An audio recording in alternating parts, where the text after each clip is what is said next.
pledge allegiance to the flag of the United States of America and to the republic for which it stands, one nation, under God, indivisible, with liberty and justice for all.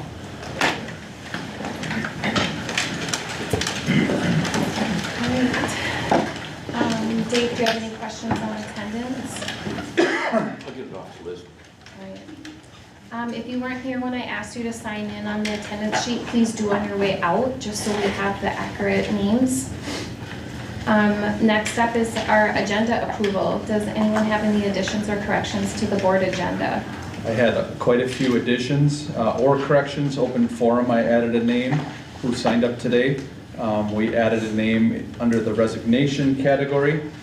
The bills had to be updated. When I looked at them today, the scanned in version were only the odd pages, so now the bills have every page in there. There was another board committee meeting, the Community Education Committee. You have communications that should be coming around in that orange folder. And I think, we added 2 Jaguar Pride as well. And then, as I had posted in the agenda last Friday after the board agenda went public, the Commodities Committee did make a recommendation on what company to go with the Jaguar.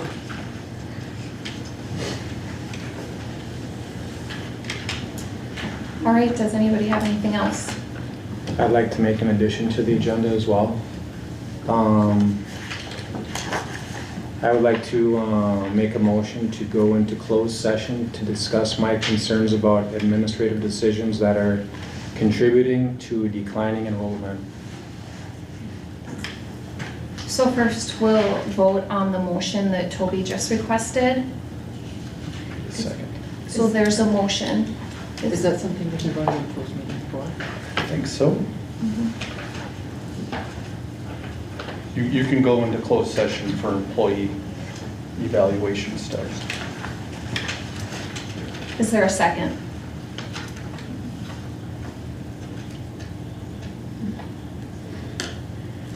There's a motion, is there a second? Can I ask a question? Is there a reason you would want to go into closed session and not an open session as far as transparency purposes? I feel it would be more kind-hearted towards the administration. It's a public forum, and I think while it's constructive criticism, it could be perceived as something other than constructive criticism and concerns. And I feel like closed session maybe would be a more appropriate forum. Well, and it can only be open if the employee says it can be open. That is true. Oh, I'm sorry, I The didn't realize it employee was would an have employee. right to have it open if they want. That was my consideration, just to be gentle with the other person on the other end of the concern and Okay, I constructive didn't realize criticism. there was a employee. Administrative employee. Okay. So there is no second. We're going to move on with the agenda approval.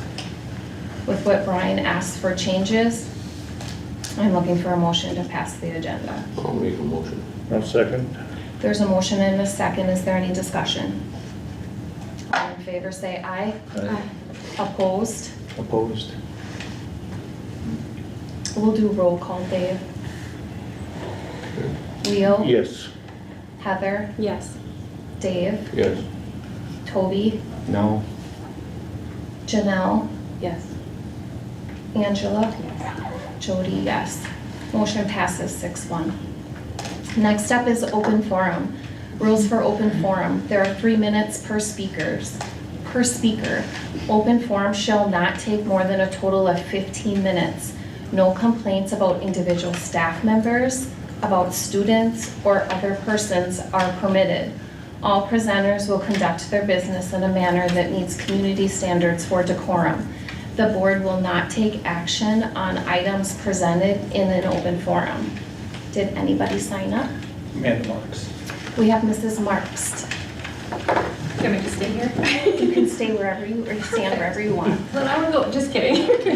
I came in tonight just to be, not just as an educator, but as a witness to the powerful learning, healing, and community building that happens in our schools when we honor and uplift cultures of our students. In our district, we are very fortunate to serve a large population of Native American students and families. Their presence is not only vital to our school culture, but it is deeply rooted in the land we occupy and the community we serve. My job is not just to educate. My job is to advocate for my students to ensure that they are seen as well as heard. My job allows me to be an ally to my students and my families, or their families, building trust through actions, not just words. My job ensures that I am constantly learning with and from my students, especially when it comes to perspectives and histories that have often been ignored. My job, our jobs, are to ensure that school is a place of belonging, not eradication. When we allow and support practices like smudging or events like our annual powwow, we are not promoting religion or creating division. We are instead engaging in culturally responsive education. We are affirming identity, connection, and healing in ways that improve learning, attendance, and student well-being. These practices are voluntary, parent-approved, and rooted in tradition that predates this institution as well as our country. With all of that being said, I'm here tonight to thank you for supporting our students. I wanted to share with you how empowering events are like the powwow. I watched 10 to 15 students who are normally very quiet and do not speak up in a classroom full of 18 to 22 kids stand tall and proud in an entire gym full of people. I watched students who struggle with reading and math become experts in the eyes of their classmates and their peers. I watched confidence bloom and pride shine in the eyes of students who feel like they are lost in a classroom. I appreciate that you have made such an effort to make sure our students truly are seen, valued, known, and challenged. Thank you. Thank you, Mrs. Marks. Does anybody else wish to speak during open forum?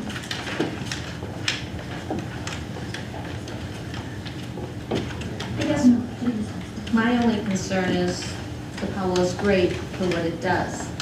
But for my son, who should be in a classroom, having a teacher teach him, it wasn't an option. So have the powwow.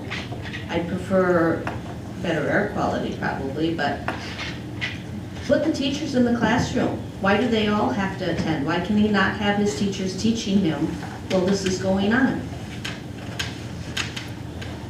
They're there to teach all the kids.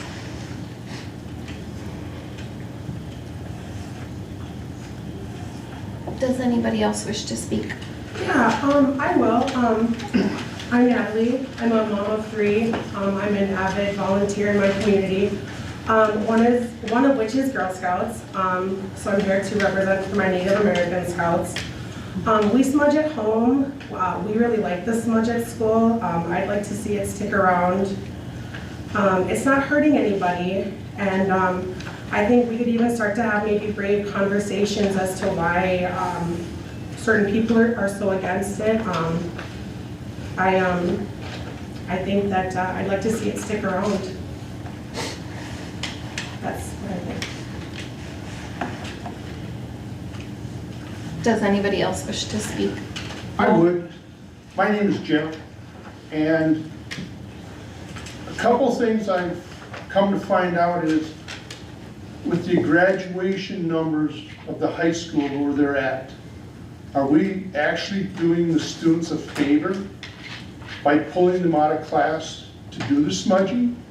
Again, I have nothing against that part of it, but to take a child of any age out of their classroom when they are restricted by law to have so many hours of classroom time for this purpose, I don't think it shows respect to anybody, let alone the students themselves, because some of those kids I know are failing, some are excelling, but are we as adults and parents watching to see what the numbers are actually doing in this high school or in the elementary school?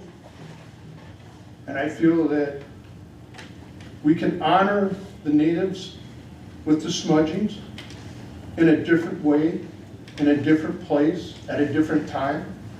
But to take them out of a classroom where they're learning what they need to learn to graduate, I think could have been dealt with better. Thank you. Thank you. Does anybody else wish to speak? Yes, Bill? Hi, Bill Taggart. First thing I'd like to say is we are a public school, so we cover all students, not just the ones that look like my kids or that look like your guys' kids. It's for all the students, right? So that means we include and we provide things for all people. The smudging takes place before school, so that doesn't interfere with class. And I feel like learning about the powwow and different cultures is a good teaching moment for our kids in life, because we're not going to go through and have everything the way we want it. We have to be able to tolerate other people and other cultures. And this is a great way to learn how to embrace each other as a community and not have an issue with doing the cultural thing because it's not your culture. It's a great way to bring us together, not continue to divide us by saying, we don't want to do the powwow, I don't want my kid in this. Why can't we just learn from each other, include each other? It's a long school year. I don't think a couple hours out of the school year is going to hinder some of the kids that are failing the way they are. Thank you. Well, you know, they say this isn't a religious thing, but when I looked up smudging, it's totally, completely a religious thing. And so take any other Jewish, Muslim, you know, if you had these kids in your school, are you gonna let them do these things in your school as a Christian? You're gonna let me have the gym, or my kids or my grandkids have the gym in the middle of the school day and have my preacher come in? I mean, that's just as important. To me, this is starting to be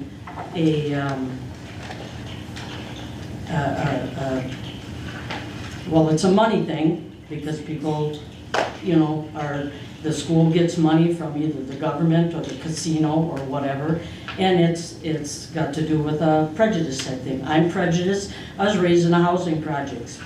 I try not to have a prejudiced bone in my body, but it angers me when, you know, you take a culture and you got to do this. I'm not against the smudging either, you know, because that's their thing. Don't do it in the school during the school hours. I'd like to respond. My name is Autumn. I'm a volunteer for the elementary school. I come in and I do this smudging in the morning with the elementary kids. I do not interfere any time with any education learning during the school hours. I come in the morning and I'm done before the second bell rings for them to get back to their classes. If it's such a problem of the smudging being taken and the powwow being taken out of school time for the kids to learn, then why is the school also offering the elementary kids 45 minutes to go to a church that's taken out of their education time as well? And maybe it wouldn't be so bad if the smoke wasn't in the school. I'm not against that.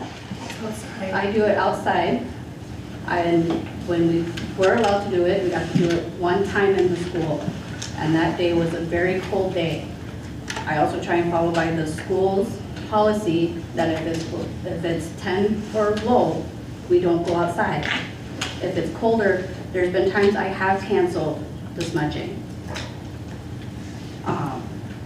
It's just really hard where one culture is, I don't want to say ignored, but pushed, where one culture is full on celebrating other stuff of other holidays that also indigenous people do not celebrate, but still celebrate it in and during school hours. May I ask a question? There's still time. Can you state when, what day and what time?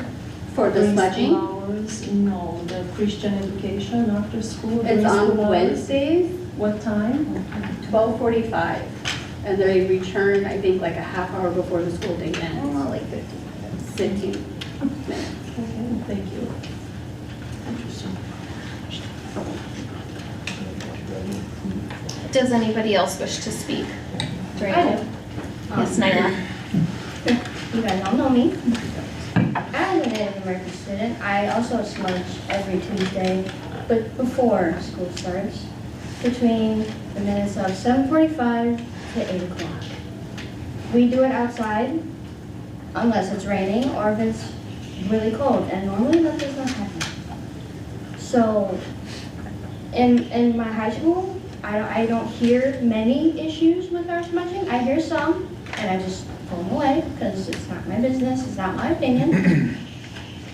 But I'm really thankful for all this that the school has done to even approve our smudging, because that just makes me feel more heard and valued as a group.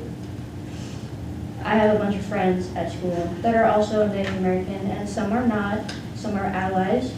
We have an ally group at our high school who deeply support our community, and all we want to do is support you guys, but we don't want to like push boundaries, be rude, like, we're nice people. We love to do things that you guys want to do. We love to learn what you guys like to do. We're always open to any single option we take into account, and we learn anything and everything. Now the powwow is just once a year. There's also a school round dance at the elementary school that every single kid loves as well, and we smudge at that too. And there's so many kids that aren't just Native American, but they're any other culture. They also come in and smudge every once in a while when they feel like it. We don't ever push or shove. We don't ever force kids to do it. If they don't want to do it, they don't have to do it. If they don't feel up to it, they don't have to do it. We are simply just trying to involve everybody in our culture as we would want to be involved in everything else. So I respect all your guys' opinions, but it's also hurting me a little bit that a lot of people have an issue with this, because smoke is smoke. It smells. I get that. It smells great. It smells bad to some people. But when we smudge every Tuesday between 7:45 and 8 o'clock, which again is before school, it's not during school, it's not after school, it's every Tuesday in the morning with Mary and the high school, it uplifts us as kids. It cleanses our soul, it cleanses our spirit, it makes us want to learn better, it makes us want to learn more. I've seen not only myself, but other people who come and smudge every Tuesday morning, they are more happier than they ever come in every single day of school. They always look forward to smudge, they always look forward to talk to people during smudging, they always look forward to seeing Mary on every Tuesday, they look forward to that stuff. And it's not gonna go well for kids if it's gonna get taken away. Like, every other student enjoys what we do. Like, I don't see the problem here. Well, I guess I do, but like, I don't at the same time. It's not making so much sense sometimes, you know? So, thank you for listening. All right, that concludes 15 minutes of open forum. We are going to move on to the consent agenda. Does anyone need anything pulled from the consent agenda and placed later in the agenda? Brian, did you add anything to the consent agenda? Number 15 under resignation I added today. So I'm looking for a motion to approve the consent agenda. I'll make the motion. I'll second it. There's a motion and a second. Is there any discussion? All in favor say aye. Aye.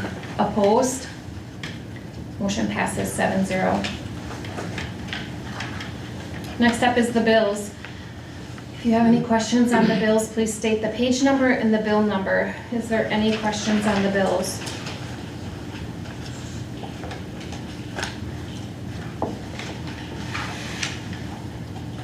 If there are no questions on the bills, then I'm looking for a motion to pay the bills. I'll move that. I'll second. There's a motion and a second. Is there any discussion? All in favor say aye. Aye. Opposed? Motion passes 7-0. Next up is the superintendent's report. Mr. Masterson. Sorry. The first two I had were just the meetings that I'm attending this month, and then there's quite a few board committee meetings that are happening in April, so make sure you're staying tuned to that when those are happening. The one thing I really wanted to talk about with the board approving co-op transportation last month is is this, because it takes a year to do this if the board is interested, do we want to explore what it would look like to change our co-op for girls hockey? Or what data, and maybe there is no interest, but the reason I'm bringing it up is if we moved, which I would assume would be Pine City, then we'd have all our transportation going one way instead of some sports going south and some going north. So I don't know exactly what that looks like. All I've heard is you have to let the other school know a year in advance. But I wanted to see what the board thought about that, if you'd like me to explore that. It wouldn't affect next year, but it would possibly affect the year after. I think we should check with the parents of those and see positive or negative. Could save the school a lot of money. I think, from what I know, I think we have one for sure, maybe two, and I believe the one that at least I can think of is a 10th grader. So when it would affect, she'd be a senior. Yeah. But I'll double check that. Besides a board member, has this been brought to you by a parent or that would like to sit? No, Okay. no.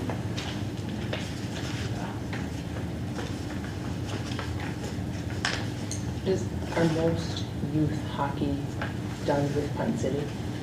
I guess I don't know if girls, yes. The ones that I know that play hockey right now, the ones I'm aware of, do play with Pine City.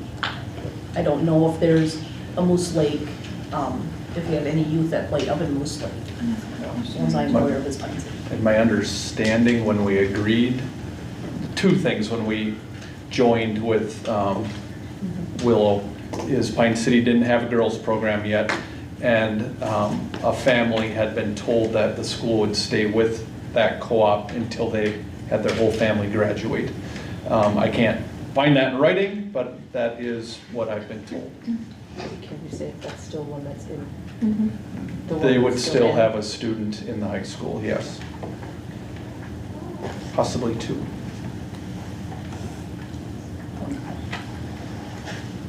So there's nothing in writing stating? Not that I've found, but I didn't dig terribly because I wanted to see what your guys' thoughts were. I mean, is that part of the problem too, is everybody's used to going to Pine City, so we're co-op with Moose Lake, so are they gonna go? I think we should explore switching it to Pine City. Can't understand.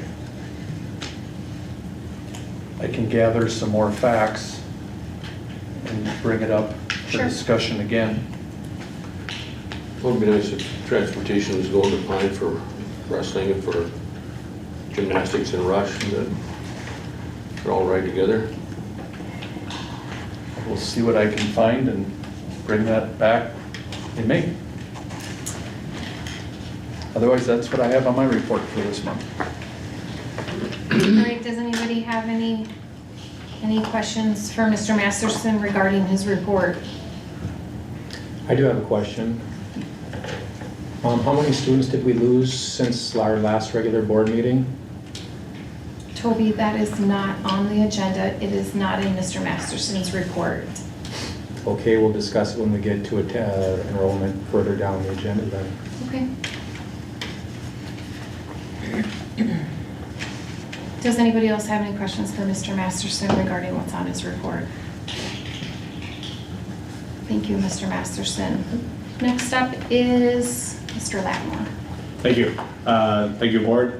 So what I have on mine is I just went through some numbers here of what we have, attendance. What I'd like to point out is our behavior data for March. So that was just the month of March. So our referrals through EduClimber, you can see that we had 0 to 1 referrals, 93% of our students, and then 5 and 2. Usually what you look for that is like to be at 85, 15 and 5, 80, 15 and 5, something like that. So we're tracking well for the month of March. So that was good to see that 93% of our students had 0 or 1 referrals for that month. So tracking in the right direction there. We're looking at registration and budgets for the ITB schedule, working through that. We have MCA test starting tomorrow for reading, and then math next Tuesday, and then science will be the 30th. So our MCA season is upon us. Just a discussion item. We did J Crew this year, which was 7th through 9th grade grouped together for the first day of school. And it was a good success for us in terms of like getting the younger kids in, trying to get them figured out in the school. What I would like to continue that for this upcoming year, but also add, instead of having the 9th grade in with the 7th and 8th grade, maybe look at developing a freshman academy day where we'd go through what it means to be a freshman and having our grades matter and our GPA and just kind of going through all those requirements that what it means to be a high schooler day. So I have been in contact. Some of the ideas would be like having driver's ed and Katie Hartle talking about academics driver's ed, and then also have a potential speaker come in to speak with both groups, the 7th and 8th grade and the 9th grade in 2 different sessions. So I've been meeting with this, or in talks with the speaker to see what his availability would be like for that day. So something that I'd like to pursue further moving forward again. One thing that looking at is a potential bell schedule for next year, changing it, just to kind of move it up a little bit. I know I've talked about this at previous meetings as well, but having an advisory, a standalone advisory, I think would be important for our students to have, instead of just having that set. Right now we have it in second hour and just rolls in to advisory. After that, I like to have a standalone advisory where we could have maybe smaller groups and kind of go through that way. This schedule kind of puts everything together nicely in 48-minute blocks or classes, and also starts a little bit earlier and ends the day a little bit earlier for the school day. So a couple reasons for that is we had a shift this fall with high schoolers being dropped off first. So for some of our students that creates about 25 minutes of non-instructional time, which we could better serve in an advisory than get into class period. So that's one thing that I've been looking at for that. And just those are my dates. The only thing that I had to change on mine is I had mid-quarter wrong, so mid-quarter is May 5th, so I moved that around. And then Lainey is freezing up in beautiful downtown Barnum for softball, but Nyla is here, so she can have her report for you. Oh, yes. First of all, good job at forgetting the dates. But great job reminding me of this meeting, because you didn't remind me last week. I forgot. Lainey actually had to tell me. All these sidebars. I'm very spicy tonight. Students in the school are doing great. We just got done with our 2025 prom. It was pretty fun. Nobody got hurt. Nobody wrecked anything. I did not anyway. I didn't hear anything bad. So, if anything, it wasn't me, guys. I was sitting at the table, being hot. So, but yep, we're just now getting ready for the end of the school year. Everyone's pretty much excited for yearbook signing, I heard. I'm not sure why, probably because you get like half a day off maybe. That's all I've been hearing. Oh, I can't wait for our yearbooks to come in. Oh man, I can't wait for yearbook signing and that baseball game. Baseball and softball has started. Like he said, Lainey is freezing up in Barnum. Track has started. I've heard it's going well. I really don't have much to talk about because Lainey didn't tell me anything about sports. But I apologize. Otherwise, seniors are getting ready. We have 4 Mondays left of school. Land, but with years coming down, it's okay. They're getting ready for Native American graduation supper. That's on what, May 14th, May 18th, 19th? Some of these. Yeah. I'll be there, but I just don't remember the dates right now. You start here. Getting ready for that, and then getting ready for graduation, and then you'll have a new person replacing me, so it's fun. That's all I have for tonight. I'm also just really tired. I woke up from a nap, so thank you for hearing me. one thing about the prom, I'll just follow up on that. It was a great night. Actually, the person that was there at Northern Lights Ballroom said that we had a tremendous group of young people that attended. So they were very appreciative of our group. So that was great to hear. I also heard our principal was dancing. I mean, I don't have proof of that, but I heard our principal was also dancing at prom too, so. There's not a picture going to happen. Actually, I have to look for it on my phone. Come show me tomorrow. I'll find it. Thank you, Nyla. Does anybody have any questions for Mr. Lattimore's report? I do. Joe, when is the 7th grade orientation for next year? So the 7th grade orientation is usually that Wednesday prior in the afternoon, 3 hours. Like 12:30, I think we start. So it's that Wednesday when we have open house at the elementary school.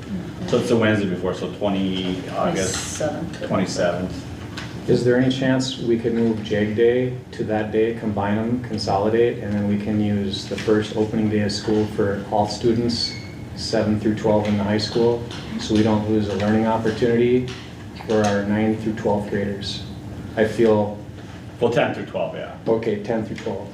Do we have any category, any group, in any grade where we have at least 45% of our students meeting or exceeding state standards, math, reading, or science, in any grade? I don't know. I don't know what, I haven't looked at last year's data, so. Okay. The last I checked, we were not.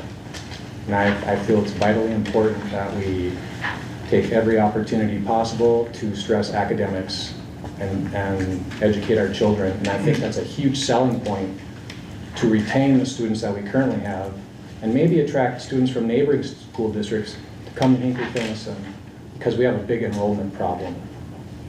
We're losing a lot of students, and it's impacting our budget in a way that it's going to be a big deal. And if it continues into next year, it's going to be more cuts, and we don't want that. We want to stabilize and grow. And I feel like JEG Day on opening day of school is kind of like sending the message to parents that we're not serious about education here at Hinckley-Finlayson. We're here about just taking the day off and taking it easy. And I feel countries like Singapore, I don't think they would do that, who are probably #1 in education. I think they really have a different mentality about education. And I think we need to change the way we think and act about education, especially as educators. I think we need to get serious about it.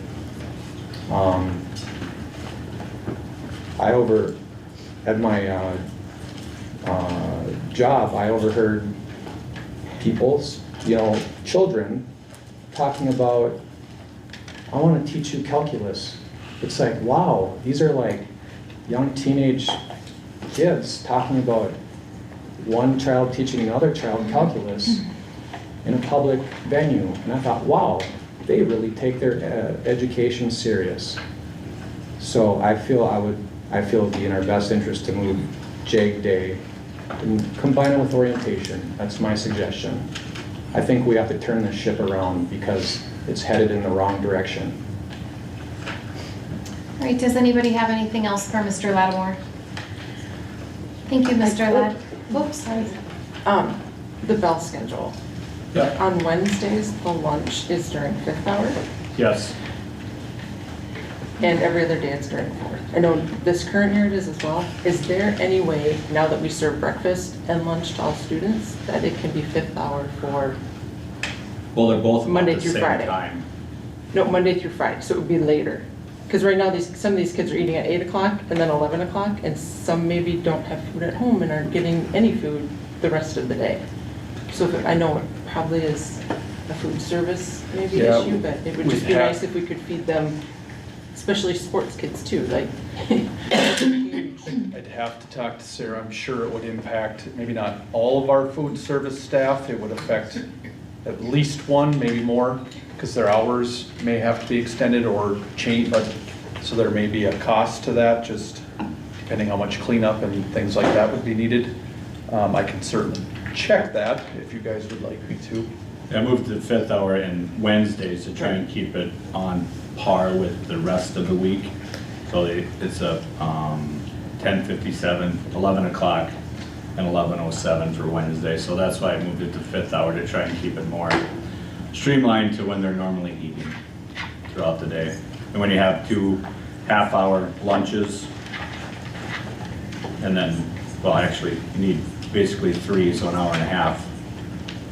If we have one eating late, then one's eating really late type deal too, so. They are getting a breakfast now when it was first set up. During, am I right? When it was first set up during 4th hour? Yeah, it's been 4th hour longer than I've been here. I mean, But we that's didn't always have breakfast. correct. At the Now we high have- school, it was Right. only à la carte. And even before that, no, there was nothing. But since I've been here, it's always been around 4th hour.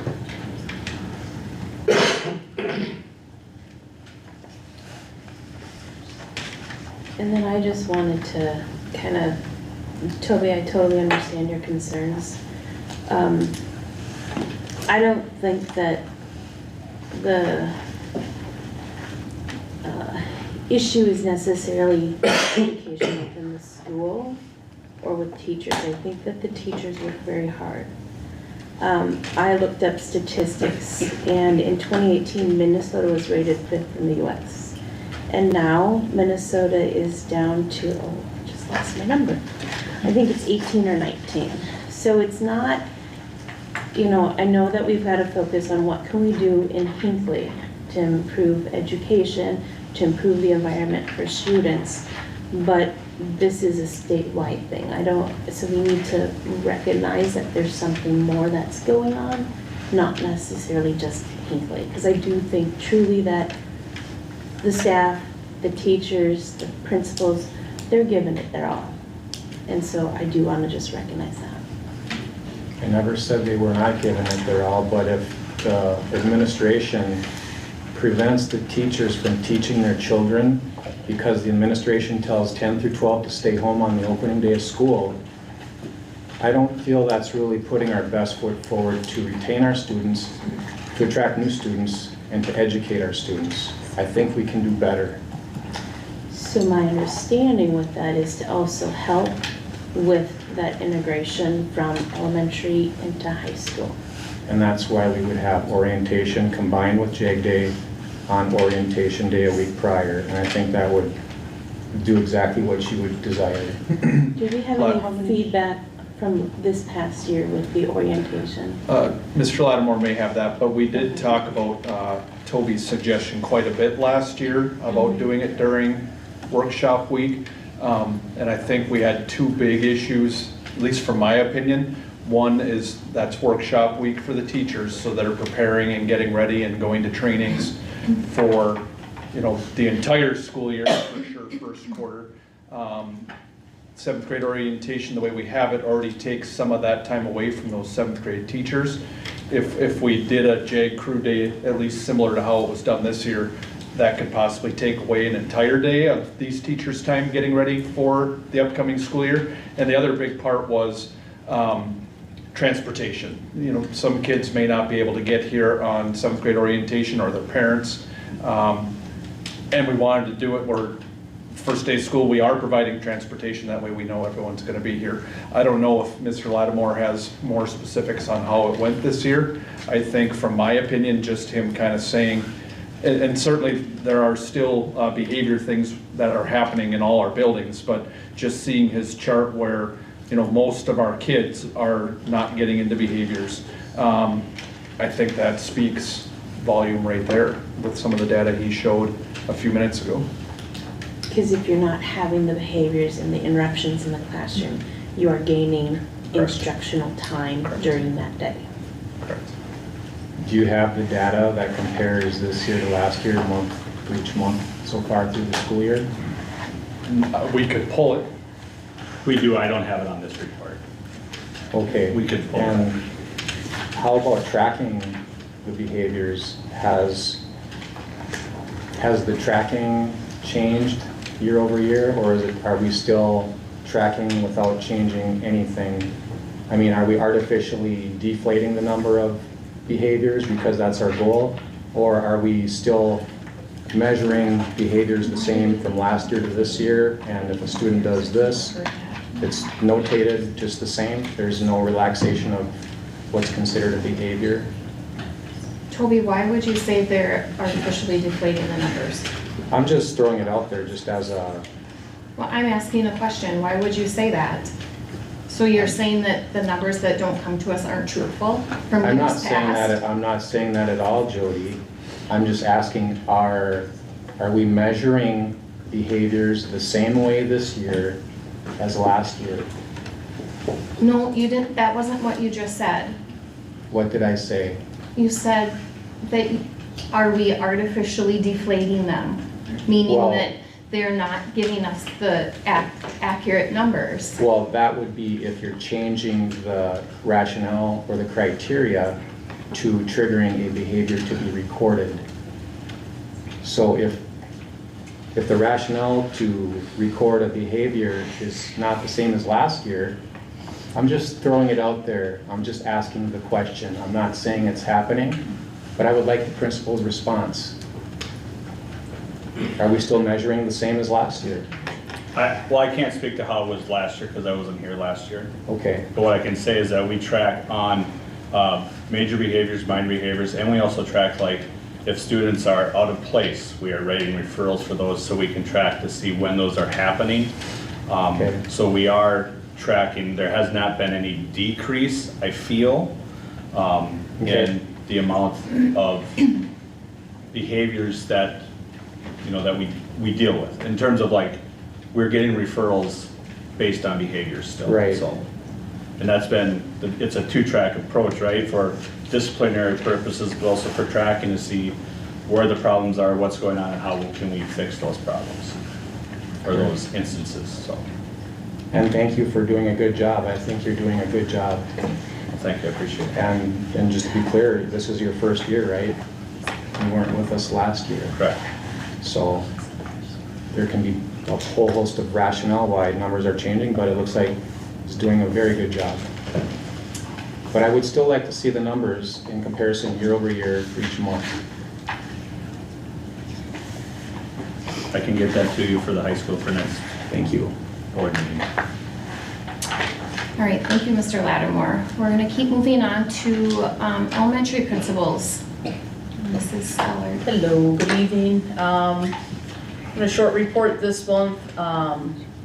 As Mr. Lattimore talked about, we are kicking off our MCAs tomorrow. We have reading down in Hinckley. Finlayson will be following that up shortly thereafter. Last year we did a big kickoff to try and incentivize, to try and motivate our kids to put forth their best effort. We also understand it's April, and they're kind of tested out. So this year we went around and we let them kind of pick their incentive, seeing if that will motivate a little bit more. We know they're capable. It's just getting them to show that on that test. So again, they'll start tomorrow, so hopefully we'll see what the kids know. Fundraising throughout the school year. We did the booster fundraiser at the beginning of the school year. That has kind of kept us afloat to be able to reward our students who haven't received referrals.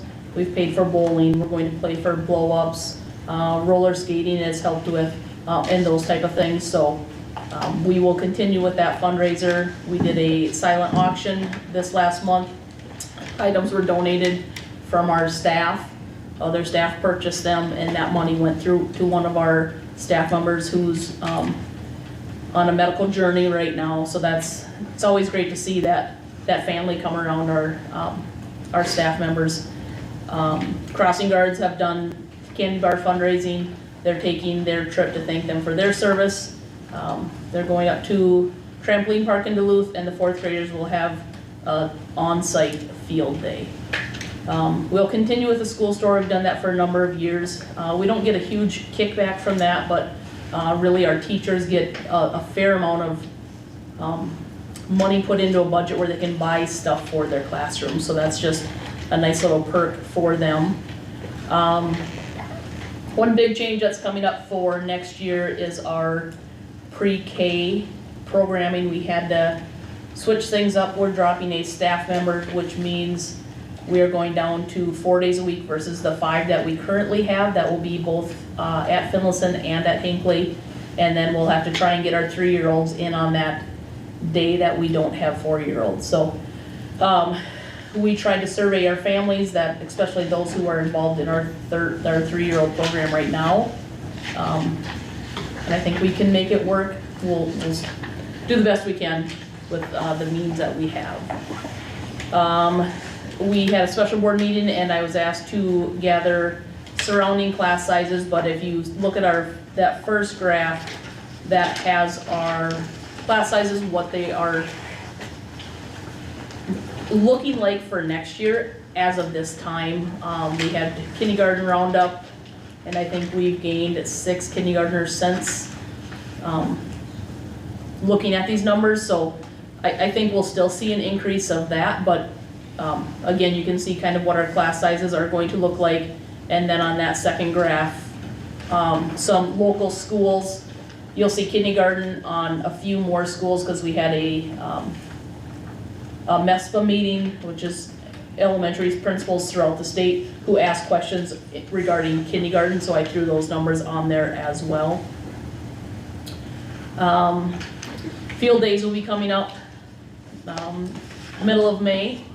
They'll be ran very similar to the last couple of years where we're inviting families in, taking part and watching their students during that day.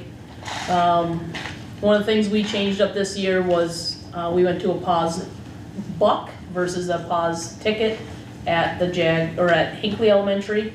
They get to go to the JAG store.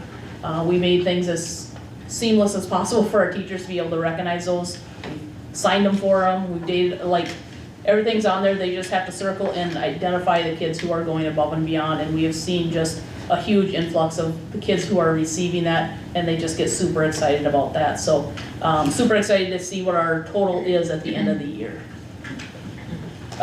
Roller skating is back at both buildings.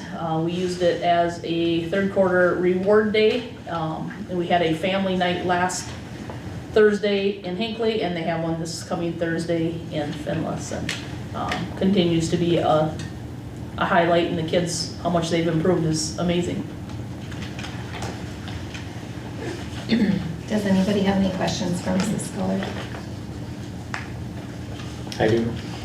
Where do you get your roller skates from? Skate Time USA. Okay.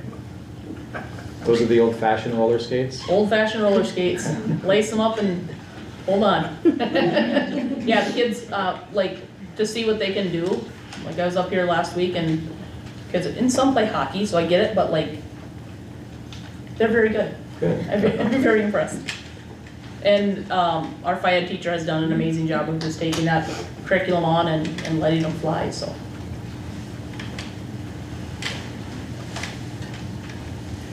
Does anybody else have any questions for Mrs. Sculler? My only comment would be regarding class sizes.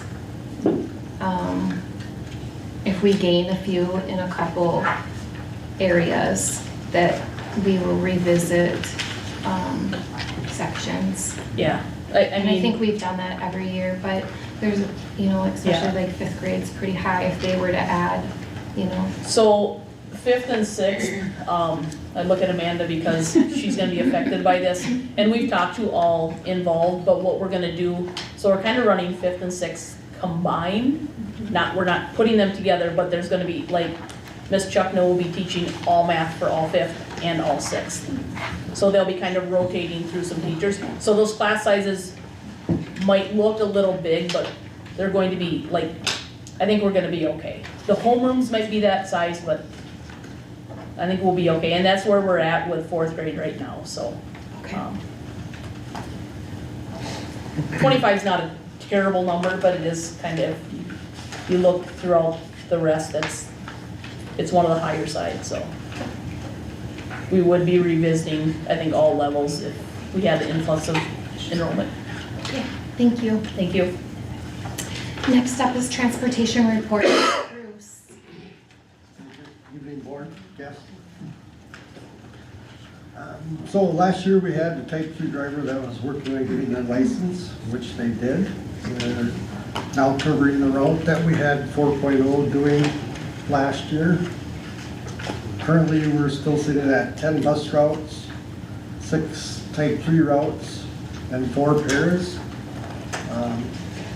We have 7 backup drivers, CDL drivers, and 1 more working on it, and 2 type 3 subs.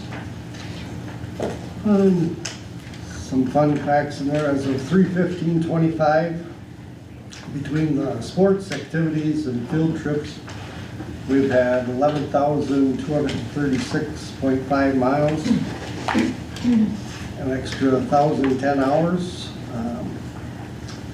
We have 5 additional buses that are DOT available. So we had talked before about getting rid of some of those buses that are not in use. We have an opportunity. Someone has offered us $1,500 per bus on that. And we have 1 extra type 3 vehicle. Most days except Wednesdays, I fill all my routes up on Wednesdays because of the early release that we have versus the other schools in the area. Being proactive on bus maintenance, we've come up with a new communication system, getting the drivers and mechanic and I all on the same page, working together. Most of our fuel is still coming from Kurtz and Slim's. We did have to, unfortunately, get too cold this year, so we did have to purchase some #1 fuel to get through.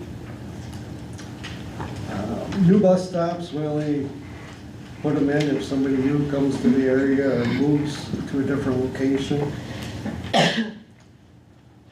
Cameras after being updated through the Stop Arm grant.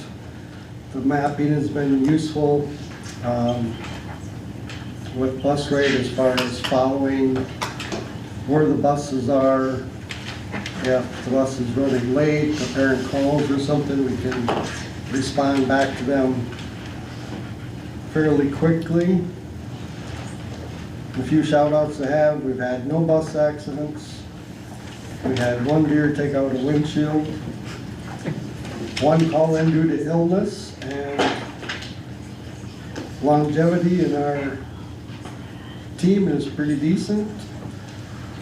8/27/85 in August, this driver will have been in the district for 40 years, Mr. Ron Hansen.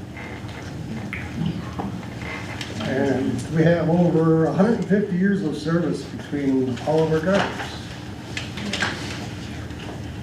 Does anybody have any questions for Bruce? Bruce, are you short drivers or do you have a full allotment of drivers? We're there. Good. Still looking for more. I mean, I think the biggest issue is subs. Nobody wants to sub. They want to have a committed route so they know kind of what their paycheck's going to be type thing. And it's kind of difficult, but I'm hoping to get somebody in that will, want to take on that role that, I'm sick today, can you get somebody to come in? And that just is difficult because everybody kind of wants to have a set regimen, I guess. Right. How many drivers do you have altogether? We have 10, we have 17 CDL licensed drivers. Okay. Most of them I don't bother. Try not to, but they help out when they can. Sounds good. All right, are there any other questions? Of the 3 buses that are not operable, do you use them for parts? Yes. All of them? The majority, the ones So the ones that we still have that are, we have like mates to them, if the parts will fit on those, yes, we can take them off. So $1,500 worth of parts are being, Basically, some of them are just a shell, so. so $1,500 for those 3 per bus, if it's just a shell. Pretty much, yeah.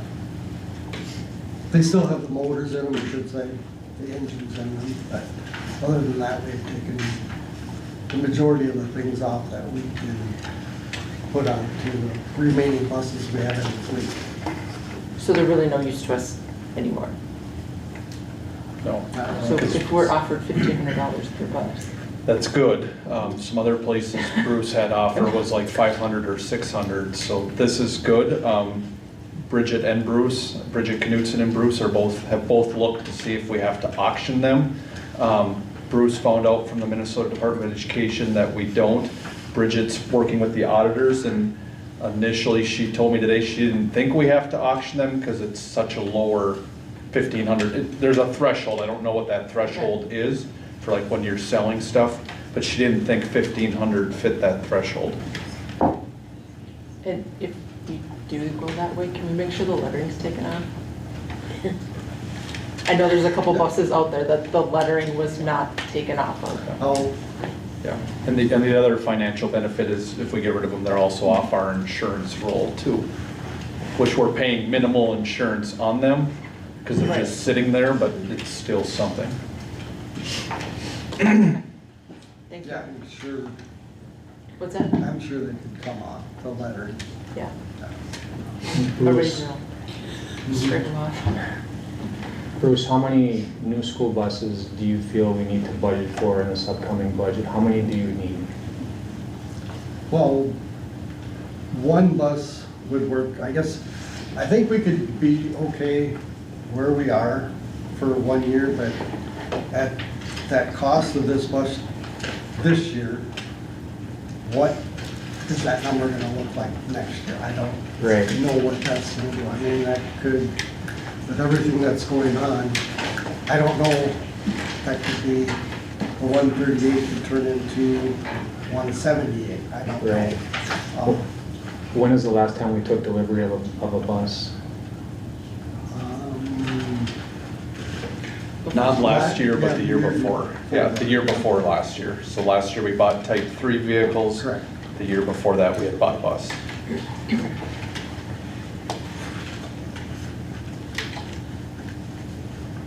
So you feel like one bus would be sufficient then?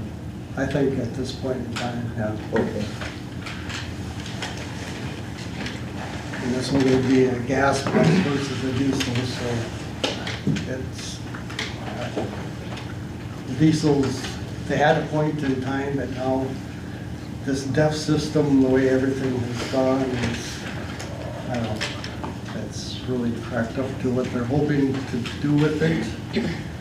But, you know, with a gas bus, you don't have any gelling issues, don't have to be dumping all sorts of additives in it and just so on and so forth, so. Okay. Thank you, Bruce. Yep, thank you. Thank you, Bruce. We're going to move on to board committees. Does any board member wish to present from their committee this past month? Our negotiations got rescheduled for this week, so. I had a SCRED meeting. We talked about preliminary budget. What were some concerns there? So they're kind of just going through the same things that we're going through. They did decide, they were looking at finishing up the vision building in Pine City, doing the second half for more space, but that is now on hold, like a big pause. So they're no longer proceeding with that. I had PD and community ed.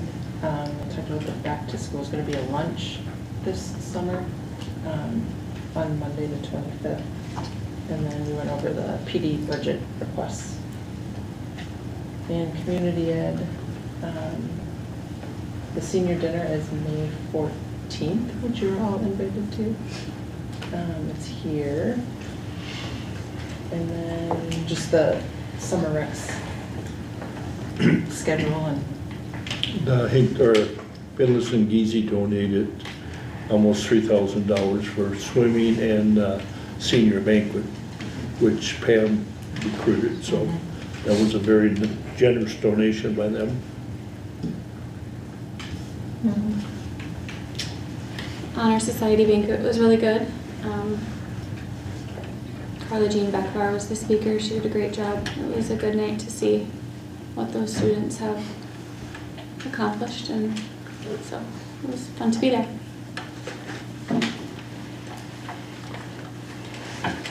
All right, and we're gonna move on to budget items, unfinished business. There is communications coming around in this orange folder if you haven't seen it yet too, sorry. Budget stuff, so we're working and part of the process is here tonight as we work to finalize where our budget will be for the 25-26 school year. Mrs. Scullard, Mr. Lattimore and I are continuing to look at our funding, what the state's proposing to do and how that will affect staffing. I'm also working with other managers to see if there are other areas we can make reductions if need be. Typically this month we approve the capital budget, so that'd be the first thing I'd go through. The capital budget is basically the same. I did move some things to be paid with the fund balance, which we'll talk about in the next agenda item. But from the state, we get about $232,000 total. So you can see the items. It's on the left side of your sheet under building, technology, and transportation, what I'd recommend to pay for with our capital dollars. We'll talk about fund balance dollars in the next agenda item, but recommending approving the capital budget so we can begin planning and ordering if they'll take payment after July 1st. All right, so we're looking for a motion to accept the capital budget. I'll make the motion. I'll second. There's a motion and a second. Is there any discussion? All in favor say aye. Aye. Opposed? Motion passes 7-0. Next up is use of fund balance. So we talked at the special meeting quite a bit about where our fund balance is currently.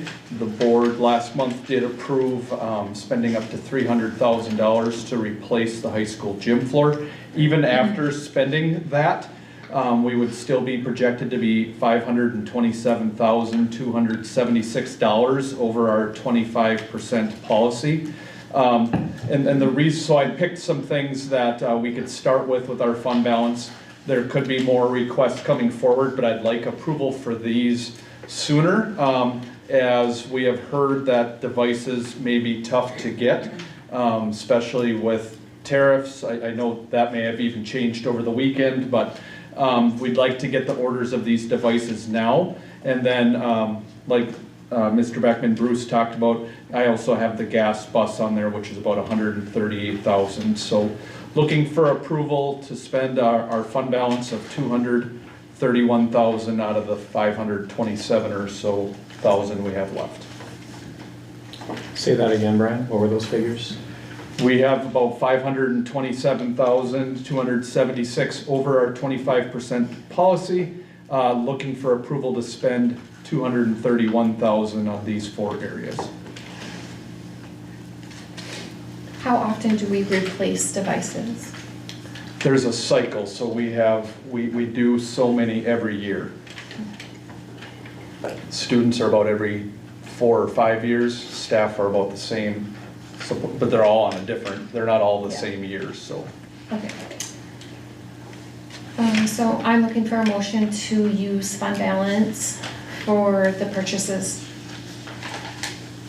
I'll move that. I'll second. There's a motion and a second. Is there any discussion? All in favor say aye. Aye. Opposed? Motion passes 7-0. Next up is the type 3 vehicle purchase. Recommending that we use our special education fund balance to purchase another type 3 vehicle. I feel we're gonna need another type 3 with adding co-op transportation. If we do purchase it with special ed funds, We do need to use that for special ed students, but we could repurpose one of our other vans to be used for co-op transportation. Even if we end up taking a bus for co-op transportation, it's still, we go through these vans all the time. So pretty much we add them, students need them. So looking for approval to use our MA funds, which are for just specific special education needs. We have about 33,000 in that, so looking for approval to purchase a type 3 vehicle. We'll make a motion. I'll second. Can I ask a question? Yep, there's a motion and a second. Is there any discussion? Can that be a minivan or something similar as opposed to a Suburban or a Tahoe? I would think so, just because of the price tag. I would think we're not gonna find a Suburban for close to 33. Okay. Angela loves her minivans. Well, they're just so much more fuel efficient. I mean, all the way around. You always I've had really good luck I do. with buying such goods in the last 2-3 years. All right, so, all in favor say aye. Aye. Opposed? Motion passes. Or, any nays? Okay, motion passes 7-0. Next up is school board goals. Looking for approval as we set our school board goals for last year. There hasn't been a lot of feedback on this, so these are mostly unchanged. But our goals would be to continue to improve climate for staff morale, school climate and staff morale. Continue to work on our student academic growth and achievement, and then fiscally responsible, and there's bullet areas under each of those categories. But looking for approval to approve next year's school board goals. Is there a motion to accept school board goals? I'll make the motion. I'll second. There's a motion and a second. Is there any discussion? All in favor say aye. Aye. Opposed? Motion passes 7-0. Next up is expenditure and enrollment review. You can see we're about 75% through the school year, and what we've spent, which is about 69% of our budget, so we are still at least comparable to the time of the year doing well, and you can see how that compares to last year. The revenue projections have been unchanged since our special meeting, so those are the same as you saw a couple weeks ago. The state legislation is on break right now. They come back in session, I believe, next Monday or Tuesday at noon. And we're still really waiting to see how they'll fund specifically compensatory aid, unemployment insurance for support staff, and some other areas. So our revenue projections are the same, and that's still how we are basing our budget at this time. Could change depending what the state decides to do. You can see our enrollment numbers as of April 1st. Are there any questions on anything under expenditure and enrollment? How many students are we down since our last school board meeting? 1. We're at 855 last month. And what value do we put on each student? How What much dollar value do we It put on depends each if they're student? elementary. Elementary is a little over 7,500. I don't have the number right off the top of my head, and then high school is 1.2 of that, so it's about a little bit over 8,000 to 8,200. I don't know if this one student was high school or elementary.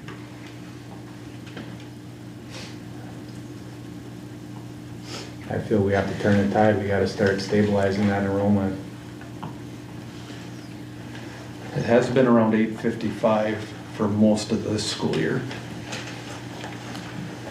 What did we open at the school year? I would have to go back and look. I don't remember that off the top of my head. I think we opened at 878 in September. That's what I have recorded. And now we're at 854.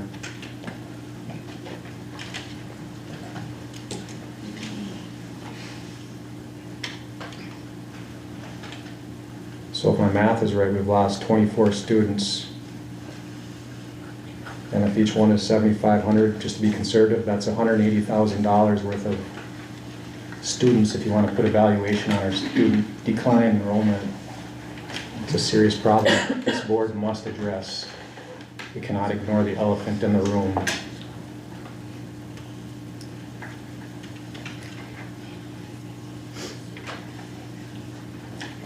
And just regarding enrollment, I did check today. Pine City, they're down 4.2% since the beginning of 2022. That's Pine City. East Central, down 5.5%. Moore is actually up 1.3%. They're growing since the start of 2022. Hinckley-Finlayson, we're struggling. And this is an unbelievable number. We're down 15.8% since the start of 2022. And that's 2.87 times greater than East Central, 3.76 times greater than Pine City. We have a big problem, and it needs to be addressed.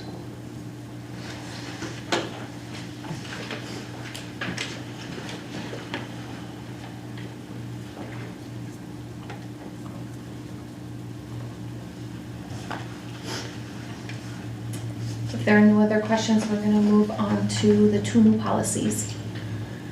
Looking for approval on the school weapons policy and the credit card policy. Does anybody oppose to approving them at once? So I'm looking for a motion to approve policy 501 school weapons policy and 718 credit card policy. I'll move that. There's a motion and a second. Is there any discussion? All in favor say aye. Aye. Opposed? Motion passes 7-0. Does anybody have anything to add to Jake Pride? And again, we did add earlier today, thank you to our prom advisors for putting on a great prom for our kids.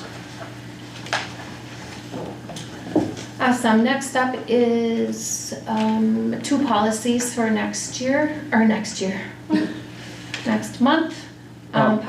Go ahead, sorry. Policy 730, electronic signatures, and then we're changing policy for media selection to 601.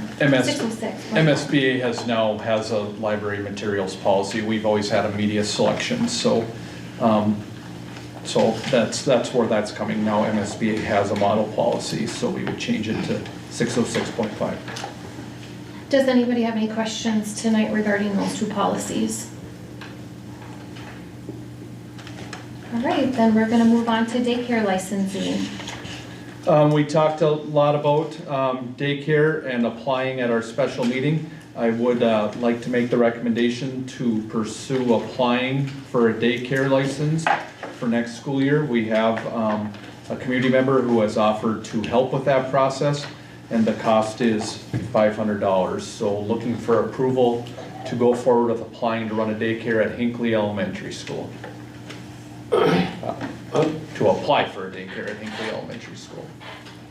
I would like to, this requires a motion or not, to vote on pursuing it.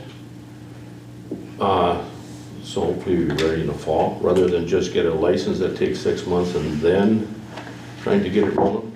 So if we could vote on applying for a license and committing to running a daycare.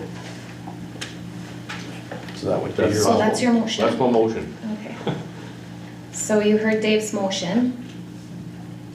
Is there a second? I will second it because it's going to take a lot of time to get it to that point. So just applying isn't, there needs to be a commitment that we're going to do it. All right, there's a motion and a second. Is there any discussion? I have some discussion. So if the daycare takes a loss, where is that money going to come from and which academic programs will be cut? I would think we'd only have it staffed based on the number of kids we have. So I would think our staffing would be built on enrollment. We'd start, see what the enrollment is. If there's not kids, we wouldn't add. If kids leave, we'd have to reduce. I don't think we would run it at a loss. We would come back to the board before then. If we didn't have kids, maybe we wouldn't run it, but I think we would add as the clientele is there. Would it not make more sense to have a third-party vendor just come into the school and provide the daycare service We could give them the space for free. And we don't have any risk of any loss. And we can more easily do a budget. I mean, now the budgets are gonna be more complicated. Now you have to project, is there gonna be a loss with the daycare? And it's taking our eye off the academic focus. And we're already struggling with that. We're struggling with enrollment. And now we wanna focus on a daycare. Toby, I just wanna I agree with you, but bringing in a daycare could totally take that enrollment issue that we're having and flip it around and turn the ship around like you're saying. Because then we're getting students, kids in our doors from possibly birth to school age. So I think that's one way that we really could proactively try to get our enrollment numbers up. They're in the building, they know the building, they're seeing the staff, they're getting familiar. Just a thought, I mean, because we are concerned about enrollment. Absolutely. And I think it would be a good, my opinion. Wouldn't it be better though, to have a third party come in and just take all the risk? And they can have the profit too. I don't see it that way, but. Angela, do you, or anybody maybe, did we come up with a number on what, I know we don't know for sure, but an anticipated startup cost, what we could be potentially It was at the special meeting. I can't remember, but. We know we have to purchase some playground, and we were working on that, and some cots and supplies, but I don't think it would be a lot. There's nothing big, the playground would be nice, but we don't have to apply, we don't have to have that stuff. Yeah, okay. It just said 3, I can't remember, I don't have it pulled up. I know, and I could go back to it and look, And but there could if we're gonna make a decision now. still be some of that money left in the Pine County government grant. I can't, there could, I'll use Yeah. the word could to help with some of that funding too. They told me to check in with them tomorrow after you guys all kind of decide what the next steps should be. One thing, you talk about grade points, things like that. A good daycare starts in their kids' education right away. I mean, they're 1, 1.5, 2, and they know colors and numbers and their name, and I mean, that is part of what you'd call maybe the entertainment at a daycare. It isn't like they just go out and play and run trucks around stuff. They have organized academic starts for these kids, and it's amazing how fast they pick that stuff up. So you're looking at young people coming into our kindergarten with a real jump on a kid that does not, a child that does not go into an organized daycare as a rule, because that learning that they have is actually their play. A lot of it is their play, so just pointing it out there. Dave, are there any third-party vendors in the area that would be interested in growing their business? Not that I know of. I answered my own question on the startup. A decent startup would be around 40,000. And that was less than Finlayson if we were looking at startup. Yeah. I did go back and I looked at, there was that survey that was done a while ago, and there was a lot of feedback on that survey supporting Hinckley over the Finlayson site. I do agree, Toby, that would be the best option, to have it private, give them anything they want at school, but I just don't think there's anybody out there, Toby. And I do feel it's important that we try to get a daycare up. And if somebody comes and wants to offer that, I think we jump at it. I just feel like daycare is a very, very difficult business. It's not a slam dunk to be a profitable entity in daycare. And I feel like our budget is under tremendous stress. We have to do huge budget cuts. And Brian is even suggesting one of two options: either lower our fund balance from 22 to 25%, or a one-time below 25%. Our fund balance policy states we need to strive for 25%. So Brian's trying to lower the bar already, even before a daycare. But if you look at Nobody's saying these daycare positions are free. They would pay, the parent would pay tuition as if it was a private one. Plus,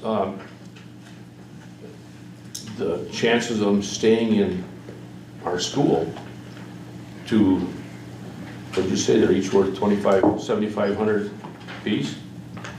Doesn't take long to recapture lost revenue, if that's what you're saying. Does East Central, Pine City, or Mora have a daycare? In their school? Yes. No, but they have them in their I think Whole communities. River does. That's the problem, is there isn't any, there might be one or two private ones now, but there's no childcare in Hinckley. So people are going to Pine City, they're going to Mora, they're going to East Sandstone, they're going, and there's one in Masco. If they're going to these places, their kids get established in that community, and then they stay there. Because if you look at the numbers, Hinckley Elementary was at 492 2 years ago. It's at 397. They lost 100 kids, and in the last 2 years, all of the child kids have closed in Hinckley.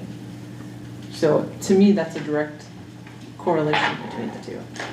What data suggests that that loss in students is due to lack of I'm daycare not versus? saying it is. I'm just stating that it's administrative elementary. policies that are not in the best interest of enrollment. I'm just stating the elementary numbers went down 100. Nothing else went down that significantly in the last 2 years. I'm just saying from my perspective, it correlates, but I have nothing to prove that it does, other than the numbers that are on. So if it's a very hard business to make a profit, that means the odds of a loss are probably greater than 50-50. But they're gonna stick with us. Chances are they're gonna have older kids. So you're willing They're to take gonna a have loss? other. No, I didn't say I'm taking. I'm not willing to take a risk on daycare. I just feel it's a bad idea, just a bad idea. Brian, when did we last vote on daycare? How long ago was it? August, this past August. August. So 8 months later, we're looking at it again. What's different this But time it's compared to still- the last time we looked at it? Okay, well, it's in Finlayson and now it's in Hinckley. Okay. We have a person that has the education, the background, the experience to run it, to fill out the application, which before we didn't. We could offer birth to school age, whereas in Hinckley-Finlayson we couldn't. We wouldn't be able to serve the whole family. Where in We have this 4 instant we open could. classrooms. So how many? It could be through summer. So this proposed daycare is having how many providers during the course of the day? I think that would depend on how many kids sign up. And you have the people ready to just step in and apply for the job? We have one. One. The lead. Do you have a second one? I don't know if we need to. I wouldn't do that until we know what the numbers are. So how would you watch, so one person can watch infants and 3 and 4 year olds? Well, that would adjust depending on how many kids we had register. So if we have infants, we can get by with just one? It depends on how many others, how many It's a other ratio, I think, kids. of 1 to 7 for infants, so we could have 1 at to least, 4. 1 to 4, sorry. We could have at least 4 infants with 1 adult. Okay. So that would fluctuate depending on the need. 1 to 7 for toddler, 1 to 10 for preschool.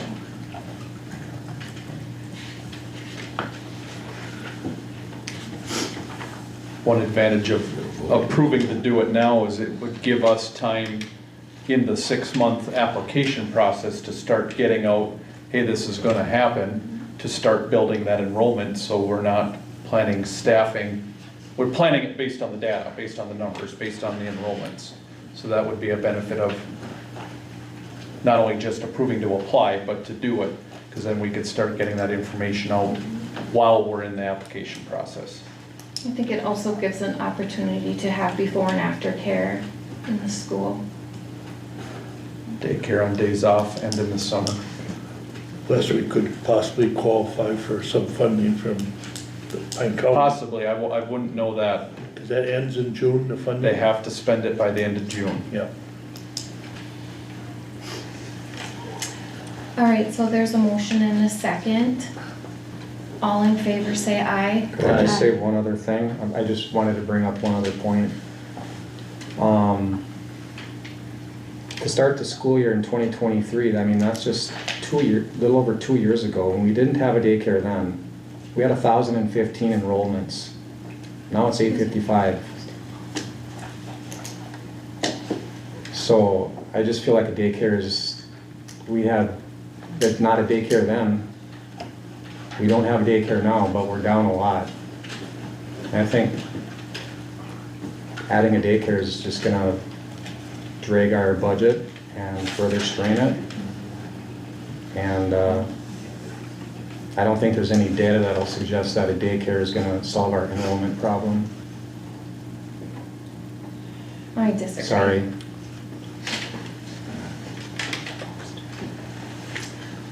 So we're gonna vote. All in favor, say aye. Aye. Opposed? Opposed? We'll do roll call, Dave. Leo? Yes. Heather? Yes. Dave? Yes. Toby? No. Janelle? Yes. Angela? Yes. Jody, yes. Motion passes 6-1. Next up is the fund balance policy. Recommending one of two, I'll tell you, my preference would be just to change our fund balance permanently from 22 to 25%. But the other option the board could consider is for just going into the next school year, changing it to a one-time drop as low as 22%. I did run, again, you've seen this before, these were fund balance comparisons with our neighbor schools, Scred schools, similar size schools. You can see we're one of the highest fund balance around as far as, per pupil fund balance. And I think it's very good to have a healthy fund balance, but I don't know that we need to be as healthy as 25% to still have enough savings if an emergency happened. So I'm looking for some flexibility to spend some of that fund balance. I would recommend option one, just change the policy to be between 22 and 25%.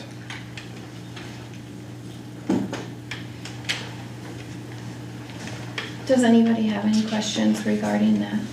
Brian, for as long as you've been employed in our school district, what has our fund balance policy been as far as reserves? 25%. How many years have you been employed with the school district as principal and superintendent? This is my 14th year. Okay. So it's worked very well the last 14 years, but now when we run into enrollment declines, we want to use our fund balance policy to just continue the bad course, the wrong course, with continued enrollment decline and just shave off the fund balance, just reduce that. I think instead of reducing our fund balance, we need to study and take a serious look at what's causing children to want to leave our school district. And that brings up another point, Brian. I would be willing to just sit down with you and reach out to those families who've left and ask them, why are you leaving? And is there any way we can bring you back? Toby, Brian did that this summer and into the fall. Okay, And we I would like to received look all at the data. We received it. I would like to look at the data, seriously. You'll have to go back in your emails and look. And I'm talking about specific data, family by family data. I recall seeing what he got. I know Well, that some families didn't I would respond. like to review it. We all have it. I would Are like you to able s- to resend it to him? Yeah, I'll look and can resend that in your Friday update. And the other thing is too, what questions did you ask them? That's my other point. When you interview these families, what questions are asked in the survey? I don't recall off the top of my head, but I Didn't we can get a share copy that. of that? I believe you did, but I can share that Yeah. again. Yeah, we were given the questions that were asked and then the responses from the families that chose to respond. Okay, well, I would like that to be resent to me, please. I think we need to take another look at why families are leaving. And that was last summer, and we've lost a number of students since the start of the school year, so we have a lot of families to reach out to. I don't think we're losing them because we have money in our fund balance though. Right. And if we run school with a bare bones staff, that's not gonna be good for kids either. We can't do what's best for kids if we go to the bare minimum of staffing. That would mean elimination of programmings, elimination of options for kids to take other classes or do other activities, and it would put extra stress on our staff as well. We would in turn lose more staff because we are asking more of them than they are physically capable to do. Well, I think the school board needs to go into take a hard look at our enrollment, and I'm just scratching my head. Why is enrollment not on our agendas? Have we ever asked the question, why is enrollment declining? It's never on the agenda, and I think it needs to be. But Toby, we are talking about daycare and trying to turn it around. We are coming up with a solution. You asked the question, but I don't hear any solutions. We are trying to come up with a solution and offering a daycare.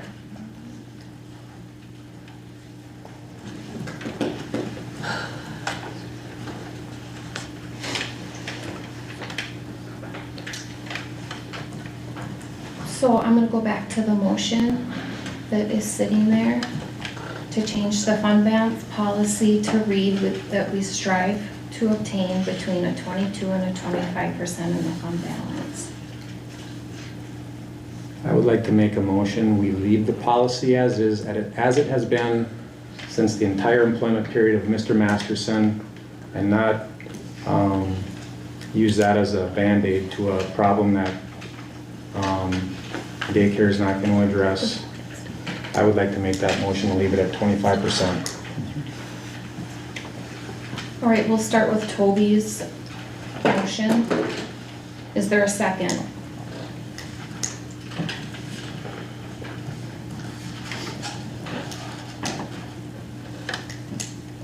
There's no second, Toby.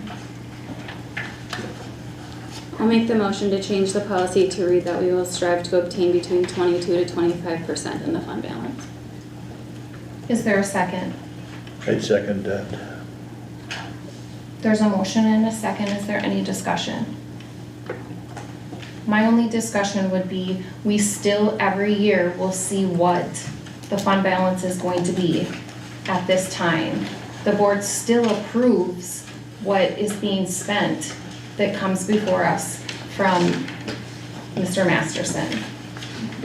And average fund balances, wasn't it 16.7%? So we're still significantly over that. All in favor say aye. Aye. Opposed? Opposed. We'll do roll call. Yes. Leo. Heather? Yes. Dave? Yes. Toby? No. Janelle? Yes. Angela? Jody, yes. Motion passes 6-1. Next up is the gym floor bid recommendation. Last month, the board approved spending up to $300,000 for the high school gym floor replacement.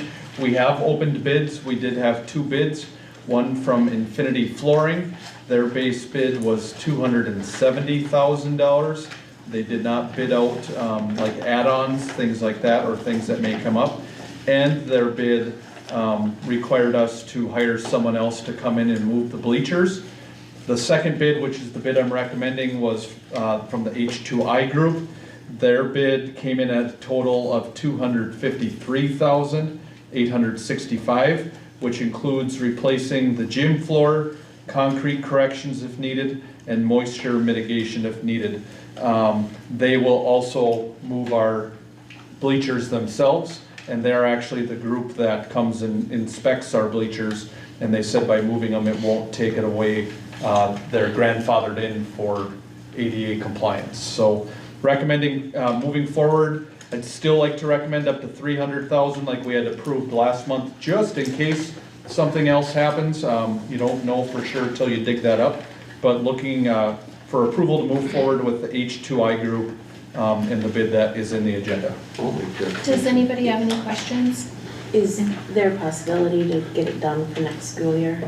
Yes, they can start June 9th, and they said it's about 8 weeks, so it should be done in time for the start of fall sports. Okay. And they're gonna try to get it up so we can auction some of it off maybe, is what we talked about. Keith is a little worried about how it'll rip up and if we can make blocks, but we will ask them that and see if we can auction off pieces, depending how it rips off the floor. All right, now is there a motion to accept the recommended bid for the gymnasium floor? I'll make that motion. Is there a second? I'll second that. There's a motion and a second. Is there any discussion? All in favor say aye. Aye. Opposed? Motion passes 7-0.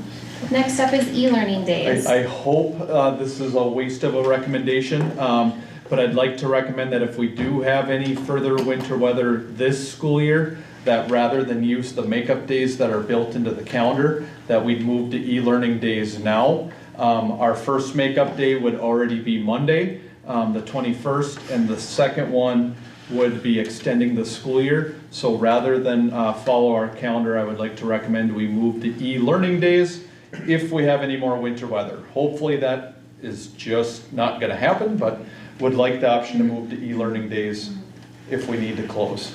So that's for this school year? For this school year. You have 25, 26. I thought we were No, talking next. I will fix that Got for it. 24, 25. My fault. For this school Okay. year. That makes more sense then. That's why you asked me that. That's part of this. All right, so we're looking for a motion to use our e-learning days for the remainder of the 24-25 school year. I'll make the motion. Is there a second? One second. There's a motion and a second. Is there any discussion? I have a question, Brian. On e-learning days, do students interact with their teachers at all online? Teachers are available to interact with both at the high school and elementary level. And then it's just like assignments they do at home on their own? Yeah, elementary kids work off choice boards, which Mrs. Scullard could share more details if you have them. And high school, they get their assignments posted on Schoology and then have options to communicate with teachers if need be.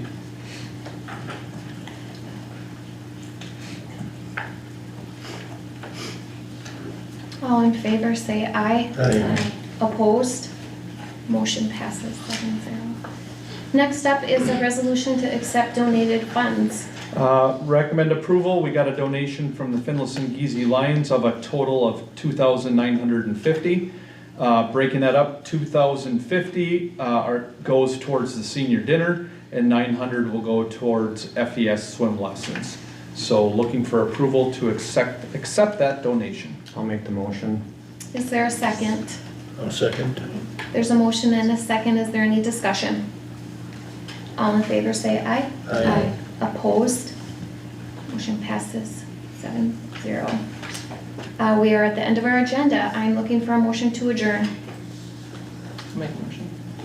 Is there a second? One second. There's a motion and a second. Is there any discussion? All in